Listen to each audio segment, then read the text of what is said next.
if you have got very, very strong attention and observation, you will be a much better application designer than I am. Welcome to Vlad on Leadership, interviews with technical leaders and operators about the leadership questions AI just made harder. I'm your host, Vlad Moskovsky. I partner with senior technical leaders and CEOs of small to mid-sized companies who are excellent at the job that's keeping them stuck. I know a little bit about this, but our audience doesn't. And I want you to tell me, what was the inspiration for having that as your background? And what's with the hands?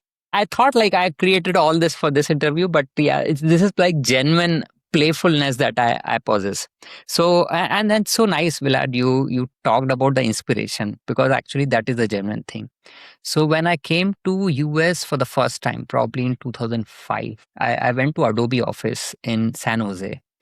And in that building, they run this four piece puzzle, like since I think 86 or 88, or whenever Adobe was formed. So Chuck Grasky and John Warnock, they were like playful people. They had that kind of pattern running on the top of the building, which you can see, and people have deciphered. Of course, it was super complex. That was my original inspiration. And then when I started working from home, see, when you're working from home, there's same boring background always. So there has to be some dynamic element that you can see, because you are the one who is seeing yourself all the day. So that was the original intention and inspiration. And so I started with intention. Last year, when I showed you, probably you came to the house, it was attention is all you need. It was written on left and right. And there were human figures. These things are taken from IKEA. So that was a different puzzle. And it was an open challenge for my team to solve that puzzle. Of course, that was easy. I've encoded those figures into the date. So whatever the date was today, those figures will do something. And of course, one of my engineers, she's a machine learning engineer, she cracked it. And yeah, I was super happy. So not only do you lead a team, you lead a team where you challenge them to try and solve a puzzle that's sitting in your room that they see every time they talk to you. That's so clever. And not everyone is curious like that, Vilad. So it sounds so amazing, but not. Believe me, I was also very happy, and I do this during the winter shutdown, and I was like, oh, everyone will be like super curious, but nobody is. Only few people who are just driven by curiosity. You know, this is a great interviewing strategy, actually. I'm surprised no companies do this, is you interview the candidate and you have a puzzle in the background. And this is the true test of curiosity, is not what kind of questions they ask you, but can they notice the background in the puzzle in the background? Yes. And then the brilliance of it is, can they solve it? If they solve it, you're hired. Of course. See, that shows. I always look at like what. See, looking at the person, if you have a peek into their surroundings, you will gauge a lot. Yes. Right. Of course, you can always frame these things. But yeah, last thing I want to tell about the background: manifest the future by inventing it. It's my original thought, and there is some connection between those hand gestures and the phrase. Okay. I have never given this kind of hint to anyone. Okay. So that's the clue. So if anybody is watching this, if you can crack the code, write to me and you will win something. Oh, I'll definitely give. I've given a gift to her, whoever cracked the last. And Swapnil will give you a private flute lesson. Much more than that. I'll give you a gift. All right. So Swapnil, my first question to you, besides this, which is really just fun and shows me a lot about your personality and what you value. You said that you've been really deep into AI, and conversations that we've had in the past, I get the feeling that you have a particular perspective on what AI is doing to people right now and what the challenges and opportunities are. Can you talk a little bit about that? Because you're in a huge company that in some ways, big companies right now they've always had an advantage. I think right now they have less an advantage than they've ever had. Tell me what you're seeing. But yeah, there are a couple of things special about my perspective. And as you rightly said, I'm looking at all this being in a company, big established company with established business for last 40 plus years. And how are we embracing? Earlier, whoever got money and business and users will always carry on with things, right? right now with AI, I think somehow humans discovered an intelligence, how to encode that intelligence. And the way it is working is the more scaling that you are doing, the deeper the pockets that you have, the better you can train those models. If you have the frontier models, then you are in the race. Otherwise, you are just catching up. So only these frontier model companies, Anthropic, OpenAI, and Google, these are in the race. Everyone is just trying to catch up and see what is happening in the world. And Adobe is also trying to understand that.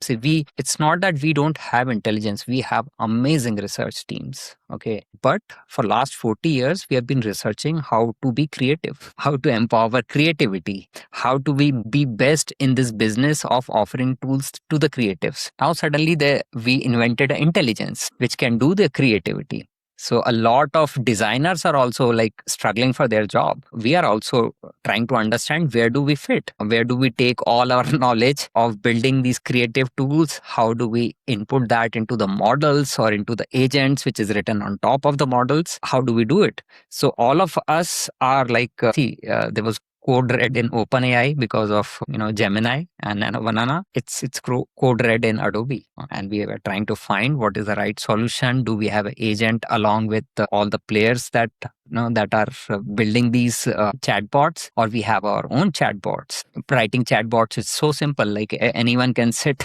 during the weekend and write it. So all the teams are writing their chatbots, having their, but it's code red. So unless we all join hands and see that what is happening, where is AI taking us? It's not that we are taking AI anywhere. If you look at the way this whole technology has emerged, and so interesting, last week I gave a talk on AI to all of my product managers, around 100 people. Mm-hmm. How AI evolved, what's inside LLM and all those stuff. So it's so contextual. What I see is the genie is out of the box. Okay. Now there's no we won't be able to control it. It's only we know how to work with it. That's the only way. Yeah, yeah. It makes me think about these conversations that people are having about AI alignment. For those that don't know, AI alignment is about, these intelligences are moving so quickly. They're evolving so quickly, literally in the spans of months. New versions are coming out that are more intelligent than the ones before, and they're being benchmarked. And pretty soon, these intelligences are going to be so intelligent that we won't, to your point, Swapnil, we're not going to be the ones in control so much. And as I understand that the alignment issue is, will they be aligned to human benefit and human flourishing? And this is the word for me for the week, human flourishing. Will What is they it? have their own agendas? Because if they have their own agendas, who knows what kind of reality will be created? And so this alignment piece is really interesting to me, and it makes me think also of the way that you put it, Swapnil, makes it almost seem like the intelligence wants to emerge. It is born through us. It is not a tool that we make. It's the way Michael Pollan in his books talks about how apples and marijuana have almost used us to to to get ahead, evolutionarily speaking. I feel the same actually, Willard. This is so interesting that you mentioned, and I did not know about it. But before I get there, I want to understand what is human nourishing. Like, if that is the word of the day, what did you get into? Human Flourishing. flourishing, human Flourishing. flourishing. So to me, and I advise quite a few companies and startups who are building things on top of these tools. And to me, there's a lot of stuff out there that makes life slightly more convenient, slightly better. A lot of these tools don't even claim to go that far. I really think that technology is one of our most incredible superpowers. I love technology, but why? Why build it if not for the betterment of life? And then if you're going to support human flourishing, you have to know what is flourishing. How do you know if you're flourishing or not? And I'll give you a concrete example. I was coaching an engineer the other day, someone that I support. He's in a fast growing startup. I asked him, I said, so what are some of your biggest challenges? He said, well, honestly, When I wake up in the morning, anxiety hits immediately because I know the expectations are just going up and up and up because the tools are there. I'm not coding anymore. I'm not focused on one project. I have 6 agents running at the same time. I'm task switching between all of them every 5 or 10 minutes. It's so hard to keep track of all this in my head. And frankly, I'm really not enjoying life. And so we started working on, okay, well, what does that mean? How do you enjoy life better? And part of it was his relationship to Slack. Part of it was his relationship to task switching. We had to put in some systems. So, you know, in a way, he's more productive. Is he flourishing? No, he's actually maybe more miserable than he was a year ago. Yep, completely agree. And this connects so well with what you said. Marijuana, Apple, AI. AI is sucking blood out of humans. At least that's what I feel last weekend. See, and I left coding years, like 6, 7 years ago. But now this is so addictive again because what you're doing is I'll tell you the interesting stuff. All my family members were there in the house. I was playing flute, and in the front, my agent was running. So I will, and I it was. Is this the beginning of a joke? It's like sitting at like almost at the corner of the room, and I was playing flute, and then agent kept on running, and when it returned, I will go back, I'll give another instruction to the agent, it will run for another 10-15 minutes, and then I'll continue playing. That happened for almost 2 or 3 hours. Mm-hmm. And I had a great output after that. That's another thing that on that weekend I exhausted all the limit of Claude desktop. But the thing is, it is becoming so addictive. Why it is becoming addictive? Because it's feeding on human attention so much. It's like magic. Nobody of us has seen any sort of work like this, that you give an instruction. The next best thing was an intelligent human sitting with you. And you give instructions, and it was humanly impossible. The kind of instructions that you're giving, you will see the feedback after probably a month, right? And you see it after 10 minutes. It's like magic. So everyone is getting through that. And as humans, we will try to optimize on it. And some people will lose control and everything. And then there will be a reform in the workspace. But yes, it's real. In a world where AI gives us more data than ever, the leaders who stand out are the ones who also listen to their body's intelligence. That's why I've created a free somatic intelligence toolkit with practical exercises and use cases for when decisions are critical and communication is really important to nail. Grab your free toolkit below. Now back to our conversation. So what does it mean for human identity? What does it mean if you're not an engineer anymore, you're not a coder, you're not necessarily a designer? Are you a creator? What do you make of that? See, everyone is saying that, there's the maker, there's a new job called maker that will be there in all that is it's a rosy way of putting things. And when you say maker, everyone is a maker. See, if I'm have experience of writing software, it doesn't matter anymore. If you have used the software, if you can explain how we have used the software, if you have got very, very strong attention and observation, you will be a much better application designer than I am, despite of my 17 years experience in coding. Because most of the time, as engineers, you would have solved coding problems, which are no more anymore. Like you know how to draw or like drive stick shift, but that whole world is gone. Nobody drives that. Okay. It's all automatic now. It's all automatic. And it doesn't even matter that you will think for some time that, I know stick shift. It doesn't matter at all. The world is not there. Like, see, for example, maps. We used to go, when I was a kid, we used to go everywhere around the town without any maps. All of us, right? We are into that age.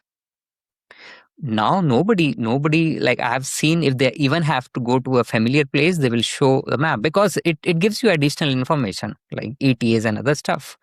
So the world is changing. Everyone is Claude augmented. That's the word for me today. Claude augmented. Okay. So when everyone is Claude augmented, what is one? Your identity And second, what is your strength? If you have any identity. So see, in terms of identity, yes, we will have identity. And you were alluding to that, you touched upon it. I, at least as of now, do not have an objective function. And I'm coming to that own discussion. AI at the core is just a next word predictor. Okay. We don't have anything else other than that. There's no reasoning, there's no intelligence, there's nothing. It's just next word prediction. Okay. So whatever we want to call. Now with that next word prediction, with lot of good training, good architecture, evals and human brain and all those stuff, you create such kind of machine which starts to feel like reasoning or intelligence. Okay. That's what we have. So for this machine, there has to be an objective function. There has to be a context through which it will start. Okay. There has to be a seed to start the tree. So that seed will be given by human. Okay. That's at a very abstract level, but at a very concrete level, human judgment, okay, will be the identity. If you can judge something, okay, and that too, you have to be a better judge, which AI doesn't have. Okay. Now, I hear the word taste a lot. Is taste and judgment the same thing? It's exactly the same thing. Okay. I don't know if in 3 years my sense of taste will be any better than Claude's, to be honest with you. It will be. You think so? Oh, yes. See, and this is what I heard in one of the AI talks. Measure of everything is human. Okay, be with. I don't know what point I'm getting to, but something is coming up. So measure of everything is human. End of the day, the best interface with a human to extract the opinion or the judgment will be the systems that will come into play. And by which I mean that, see, right now the interface between me and Claude is such a weak interface, right? I need to think about something, then I have to convert that into words and all this stuff. It will be eventually the thought processes. Things will soon be able to read my thought processes. Right? Because thought process is a physical process. And of course, we humans have invented how to read them. Eventually, AI will make sense out of it. Elon is working on it and so many people. So that would be the interface of the future. But at the same time, people who can think about new things, right, will be at the forefront. Rest of the execution process and everything will be super fast because rest of the things are going super fast. Okay. So creativity will be the new cutting edge. See, what is creativity? Let's come to that. What is creativity? And because once we define that, then we will be able to feel, because these things are like very subtle. What we're talking about, things are going to shift a lot. Yes. Because you talked about new ideas, and so I'm curious for you. Like, let's say you have an idea for something. If anyone can execute whatever they think of, then what you're saying is it's the coming up with the thing. And to me, if I break that down, that really is about how do I view the world? Do I have a good judgment and discernment to understand what is the problem that I want to solve or the thing that I want to create? And then do I have a good enough and deep enough way of understanding that thing? That's my breakdown. So I'm curious, what is yours? What would you add or change to that? See, Willard, these things are very, I would say, patterns which can be understood. So all the things that you talked about, if you break it down, they are sort of rules which you have learned, right? Training. So if you have learned it based on data or based on your information, AI will be able to learn all that. Okay, all parts of systems. So eventually what Willard has done or what Swapnil has done, AI will be able to do it very easily. Okay. So if these are all patterns, who is Swapnil outside of the patterns? Yes. So that is where I think some humans will go. Okay. I want to come back to your statement of human flourishing. and connect it with the observation of man is the measure of everything. By the way, do you understand this statement? Man is the measure of everything. Maybe you can explain it more, because I think I understand what it is, but maybe I understand it differently than you do. So I think this was extracted from a quote from Pythagoras. Pythagoras, the same guy who did Pythagoras theorem, that man is a measure of. You can look at the world or look at a human being and understand that what is happening in the world. Okay, if you think, and the same example, if humans are forgetting about stick shift, that's the world we are in, right? So looking at the men, you can measure what is happening. Is the environment improving his or her intelligence? And when I say men, I mean like either men, women, or just like a represent, like I represent mankind, you represent mankind. Yes, mankind.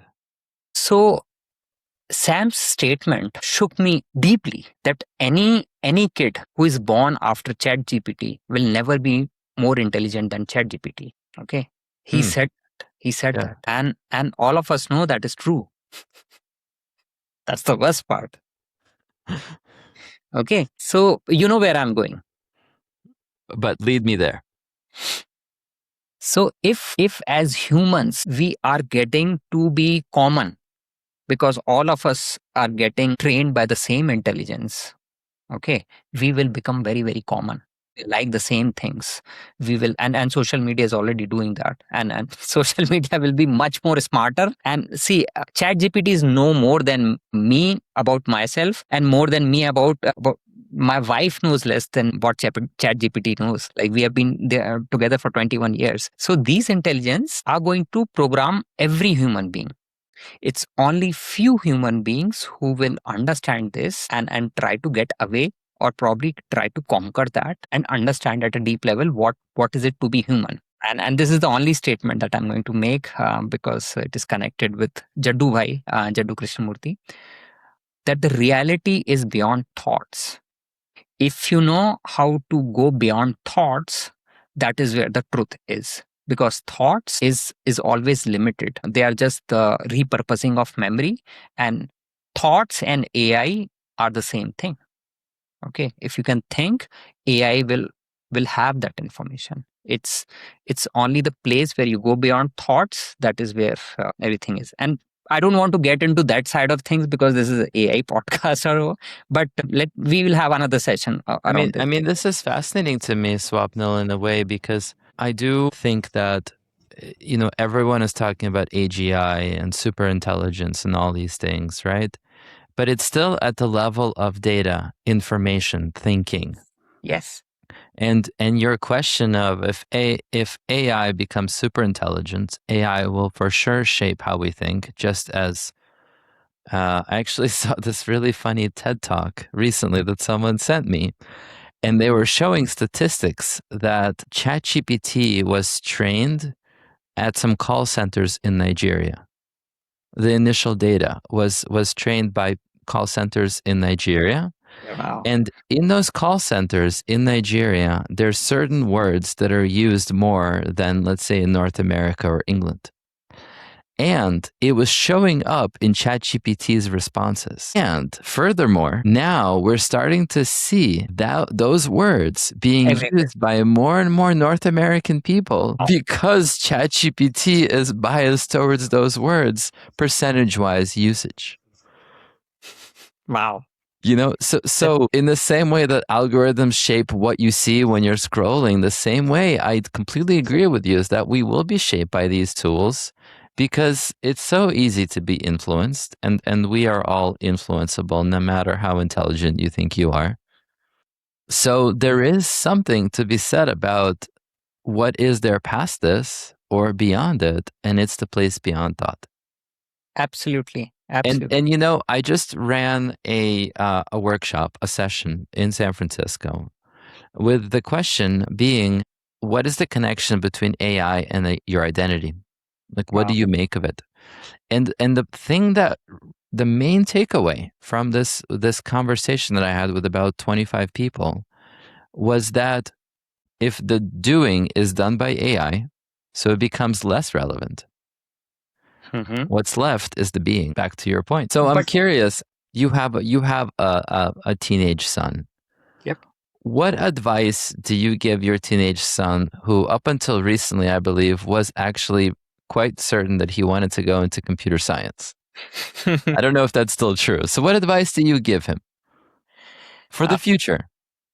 And actually that question is in turn, like people who have kids in certain age, or kids who are watching this one, what is the advice that I can give like to a 16-year-old? What I would say is follow your passion, and it can be beyond studies also, because right now the world is transforming. We don't know this will be the way humans are going to live. This will be the way humans are going to study, or this would be the way, these are the kind of things that we will study. Everything is going to change. So what is not going to change is your age. You won't be 16 again. Okay, so that's what I tell to my son, and now his aspirations have changed, Willard. So he wants to be a DJ. So last couple of years, we have been going to a show called NAM, National Associations of Music Merchant. It's like CES of music. If I know it. you know it, yeah. So we have been going there. He have been participating in DJ battles there. I'm amazed that 16-year-olds can do that. So that's what. Follow your passion, whatever you are good at. Think from that perspective, that try to master it. Try to do one thing good. If you like something, go for it. If you like music, go for it. Eventually your thought processes or your doing will be enhanced by AI. But being that person, being that character is the most important thing. Practice to do that and have fun, man. Yeah. I spent a poor childhood, but my son did not. So that's the thing I see. Okay, so there's some improvement from generation to generation that you Yes, could say. it's going up. Good, good. That's excellent. And I love your emphasis on mastery, especially. This is something that I personally really believe in, and I think that we in the Western world maybe overemphasize too much the work and the identity around the work, rather than passion and mastery of whatever your craft is. I think the new word is going to be craftsmanship. Yes. I completely agree. I think mostly if everything goes right, which I'm not hopeful, humans should have more time to themselves. Right? See, what are our basic needs? What are the basic needs of humans? Eating. That's it. Eating and having shelter, right? Hmm. And in 10 years, if we have robots which can do these things, which can grow food for us or make houses for us, that's it. I would actually add that there's one other need that you haven't mentioned: Love. love, connection. There are these studies that were done, and I think they were done very inhumanely in Eastern Europe, maybe not even intentionally, but these babies were born and they weren't touched. They How long? weren't given, How long did they live? not very long. Just They, because they were not touched, but they were fed and everything. yes, Wow. they would choose touch over food. Wow. Because I did not have that in my vocabulary, and I was like, will I die without love? And that makes sense now, that I will die without lunch, Yeah. without love. You might go a few days without lunch, but without love. See, as a grown-up adult, it's difficult to think that, but I believe if there was a study, then Yeah. it makes sense. Honestly, this is the thing that does concern me a lot, more than job loss, is the loneliness epidemic. The fact that people are more isolated now than previous generations and the generation before that. And my hope is that people who use technology and not being used by it really start to question, how am I living and what's important to me? Because to me, when I looked at just recently, what are the qualities of what are the categories of things that are important to me, relationships was very, very high up there. Yes. So definitely, see, there's two parts to the like physical necessities and mental necessities, right? So in terms of mental necessities, yes, once the physicality, your animal body is taken care of, your human body needs will arise. And that's where I think I miss the relationship and love. Yes, completely agree. And it's so interesting that you mentioned about this loneliness epidemic. What I feel is, and I've seen it all, Willard. So I was born in a village in India where like there was scarcity of resources. So in a household you will have 20 people and then not a lot of resources. So you will share everything. Okay. And then to a place where you have like 2 acres to yourself and like you're just two three people living in such a place that you don't get to see human beings around. As you move up this level or change, you see different kind of relationships or humans turning into different sort of personalities in that. And a lot of time it is driven by technology, a lot of time it is driven by economics, a lot of time it is driven by how fast you are moving in your life, how much you are working. But that's the first thing that gets dropped, relations and love, because that's easy, right? We won't die without that. And that's what most of us professionals who are like giving their blood to AI, that is the first thing that is getting hampered. It's so fascinating. You drew these two juxtaposed pictures of 3 people living on 2 acres and 20 people living in a small house. And I've lived both.